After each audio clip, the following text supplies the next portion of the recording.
காலையிலே பொள்ளாச்சிக்குள்ள திருவிழா கிளம்புன மாதிரி ஒரு கூட்டம்.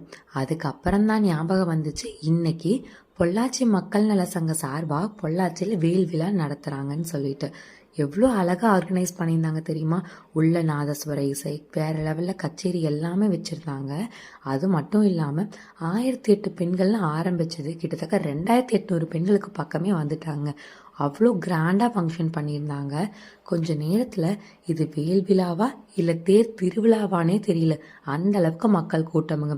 ஆனால் பொள்ளாச்சி மாரியம்மன் கோயிலிருந்து கேகேஜி மகால் வரைக்கும் எந்த ஒரு சின்ன பிரச்சனையுமே இல்லாமல் அவ்வளோ அழகாக க்யூவாக கொண்டு போனாங்க.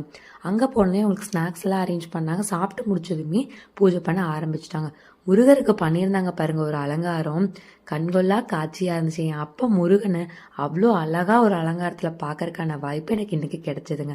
அது மட்டும் இல்லாமல் ஒவ்வொருத்தவங்களும் பொறுமையாக மந்திரம் சொல்ல சொல்ல அந்த வேலுக்கு விபூதி போட்டு பூஜை பண்ணாங்க. சூப்பராகவே இருந்துச்சு. எனக்கு இந்த வாய்ப்பை கொடுத்த நித்யானந்தம் ஐயா அவர்களுக்கு ரொம்பவே நன்றிங்க. அது மட்டும் இல்லாமல் வந்தவங்க எல்லாருமே ஒரு குறையும் சொல்கிறதுக்கு இல்லாமல் அந்தளவுக்கு சூப்பராகவே வந்து ஈவெண்ட்டை கொண்டு போயிருந்தாங்க. அவ்வளோ பேர் ஒரே இடத்துல பார்க்குறக்கு அவ்வளோ சூப்பராக இருந்துச்சுங்க. எனக்கு இந்த ஈவெண்ட் ரொம்பவே பிடிச்சிருந்துச்சு, மனசுக்கு அவ்வளோ நிறைவாக இருந்துச்சு. உங்களுக்கும் இந்த வீடியோ பிடிச்சா மறக்காமல் வீடியோக்கு லைக் பண்ணிட்டு முருகான்னு கமெண்ட் பண்ணிடுங்க.